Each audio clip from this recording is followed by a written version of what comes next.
7,000 के करीब ऐसे हिस्टोरिकल डॉक्यूमेंट्स थे जो कि इंडियन डियास्पोरा के रिलेटेड थे। ओमान के अंदर उनको डिजिटाइज किया गया है।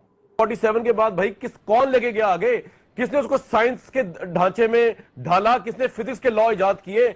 आप ज़ैद हामिद साहब बहुत मुतमईन है पाकिस्तान के नौजवानों की परफॉर्मेंस से कि हमने सवाए जंगजुओं के आप समझते साइंटिस्ट भी पैदा किए इस मुल्क में। इसमें ये बताया गया होगा कि इंडियंस कैसे आते रहे, किस किस तरह आते रहे, माजी में क्या था। So India is claiming the entire history of the region. आज पाकिस्तान इंडिया के हीरो चाहता है, इंडिया जैसे इकोनॉमिस्ट चाहता है, लेकिन ऐसा क्यों नहीं कर पा रहा। इस वक्त हम मुसलमान तहजीब जिस दौर से गुजर रही है, कौमों पर उरूज और जवाल आते हैं, हम ये दौर को हमारा रेफरेंस पॉइंट नहीं बना सकते। पाकिस्तान इस पे वो कहता नहीं, हमारी हिस्ट्री वही है 1947 से बाद की, या उससे पहले जो हमारी हिस्ट्री वो है जिसमें मुसलमान जो है ना वो मुगल आए और मुगलों ने फिर जो यहाँ पे तबाहियाँ मचाई, ठीक है ना, कोई यूनिवर्सिटियाँ बनाई ना कुछ किया, महल बनाए, बड़े बड़े कार बनाए, बिल्डिंगें बनाई और कहा दिए जी ये इस्लाम है। इस्लाम ये थोड़ा ही था। इंडिया के खिलाफ बात करेंगे तो हो सकता है आपको निशान हैदर तक मिल जाए, क्योंकि हमारी वतन का यही है कि आप इंडिया के खिलाफ जितनी ज़्यादा बात करेंगे आपको उतनी सपोर्ट मिलेगी। अगर वही बात अगर आप हक पे रह के चाइना के खिलाफ, सऊदी अरेबिया के खिलाफ करेंगे, अमेरिका के खिलाफ करेंगे, तो वो आप खूब जानते हैं कि उसका सलूशन क्या निकालते हैं हम। इसमें जो आर्काइवल हेरिटेज है इंडियन कम्युनिटी का ओमान के अंदर, उस सब को डिजिटाइज किया और कोई 32 प्रोमिनेंट इंडियन फैमिलीज थी जिनका ताल्लुक लार्जली गुजरात से है। उन्हें ये जो लोग एक गली मोहल्ले में इकट्ठे नहीं हैं, ईरान इराक वॉर पे सारे मुसलमानों की आपस में जंगों से जो तारीख भरी पड़ी है, एक दूसरे की गर्दनें काट रहे हैं। अरब आज भी मुंह पे नहीं थूकते आपके। तो बात अगर हम मुतालिया पाकिस्तान को देखेंगे तो वो तो हम बिल्कुल सब जो हम वो निशान हैदर के हामिल है। अगर हम हकीकत में देखेंगे तो हकीकत तो बहुत कुछ और है। और जिनकी जो रूट्स हैं ओमान के अंदर तकरीबन 250 साल पुरानी है।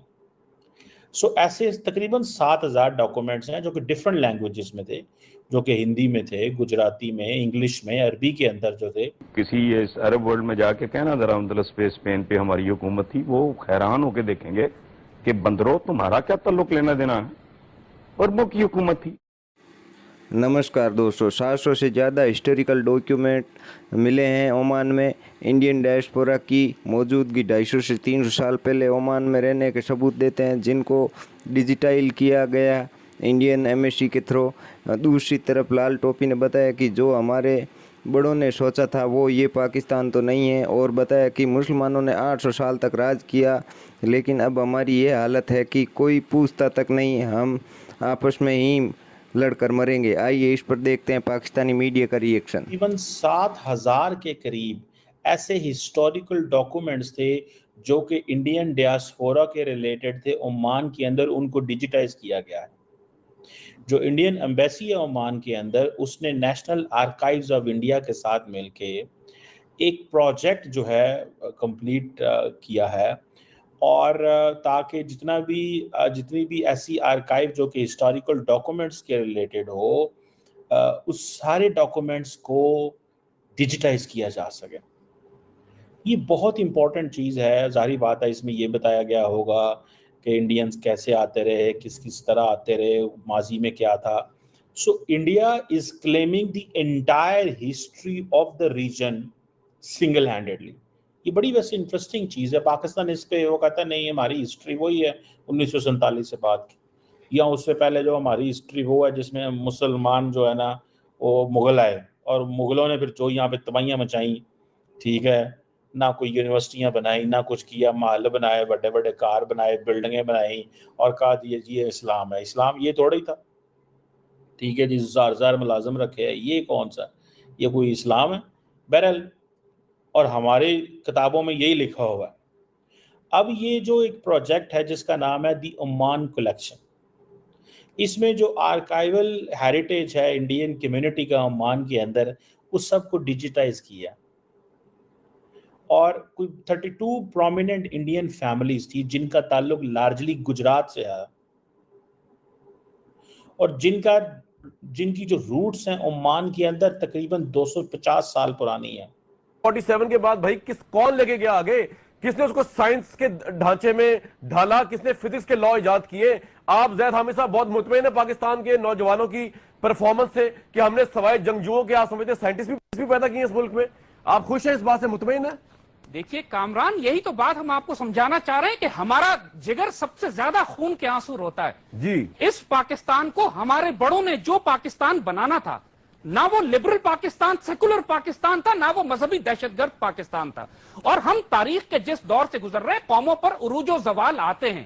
ایک دور تھا کہ جب 800 سال تک مسلمان پوری دنیا میں اندلوسیہ کی تہذیب, بغداد کی تہذیب, سمرقند بخارا کی تہذیب پوری دنیا میں علم کے چراغ روشن کر رہی تھی. ماضی ہو گیا نا زید حامد صاحب, وہ تو ماضی ہو گیا نا سر, وہ تو ماضی ہو گیا. عرض کر رہا ہوں آپ کو کامران, جی جی, اس وقت ہم مسلمان تہذیب جس دور سے گزر رہی ہے, قوموں پر عروج و زوال آتے ہیں, ہم زوال کے دور سے گزر رہے ہیں. آپ اس زوال کے دور کو ہمارا ریفرنس پوائنٹ نہیں بنا سکتے. بس ٹھیک ہے, اسی پوائنٹ پہ سر, اسی پوائنٹ پہ میں آپ کے دوبارہ آپ کے پاس آؤں گا. آپ میرے ساتھی ہیں حسن نثار صاحب. اقبال کی فکر جو ہے وہ اتنی ہماگیر ہے کہ بیسیکلی اس کے آگے سب ہیچ ہے. اور ہم نے جو ہے ابھی تک کی پرفارمنس ہماری, اگر میں اندازہ لگاؤں زید حامد صاحب کی بات سے, تو بالکل ٹھیک اس لیے ہے کہ ہماری سلطنتیں تھیں, ہمارا عروج تھا, مسلمان کہاں کہاں تک نہیں پھیلے ہوئے تھے. اور یہ کوئی ریفرنس پوائنٹ نہیں ہے کہ اگر 60 سال میں ہم ناکام ہوئے. جی حسن نثار صاحب. یار مجھے تو ساری صورتحال پہ ہنسی آ رہی ہے. دیکھیں بات سنیں, یہ جو لوگ ایک گلی محلے میں اکٹھے نہیں ہیں, ایران عراق وار پہ سارے مسلمانوں کی آپ جنگوں سے جو تاریخ بھری پڑی ہے, ایک دوسرے کی گردنیں کاٹ رہے ہیں. عرب آج بھی منہ پہ نہیں تھوکتے آپ کے.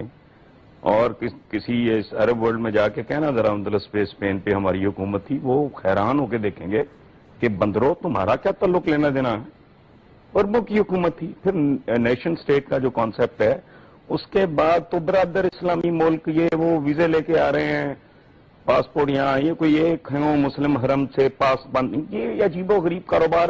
حقائق بالکل کچھ اور بتا رہے ہیں. دوسری بات یہ ہے کہ اگر یہ اتنا ہی بڑا یہ وہ ہے تو یوں ہے.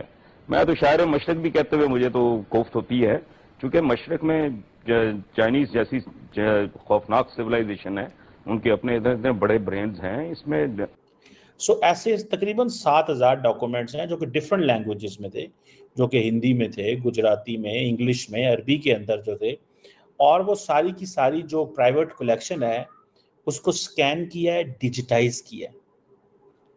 اس کو آپ دیکھیں یہ کتنا امپورٹنٹ کام ہے. اور یہ ڈاکومنٹس آپ کو پتہ ہے آج کے نہیں ہیں, 18ویں صدی کے ڈاکومنٹس ہیں, ارلی 20th سینچری کے ڈاکومنٹس ہیں, جس میں لوگوں کی پرسنل ڈائریز ہیں, اکاؤنٹ بکس ہیں, ٹریڈ کی انوائسز ہیں, پاسپورٹس ہیں, لیٹرز ہیں, تصویریں ہیں. سو اٹ مینس کہ انڈین جو سوسائٹی ہے, جو انڈین کمیونٹی ہے, اس کی عمان کے اندر کتنی زیادہ اس نے ان کو شو کیس کیا کہ ان کے کلچرل پریکٹسز کیسی ہوتی تھی, سوشلائزیشن کیسی تھی, لوگوں سے ملنا جلنا کہتا تھا, اور عمانی سوسائٹی میں کیا کنٹریبیوشن ہے. جب انڈین ایمبیسی عمان کی انٹیلیجنسیا کو بلائے گی اور بلا کے یہ دکھائے گی کہ انڈین یہاں پہ 250 سال پہلے بیٹھے ہوئے تھے, imagine that connection the Oman and India will have. They already have a wonderful connection. آپ کو یاد ہے ریسنٹلی عمان کی لیڈرشپ جو آئی تھی, اسٹریٹجک پارٹنرشپ, اس کے اوپر ہم نے بڑی لمبی چوڑی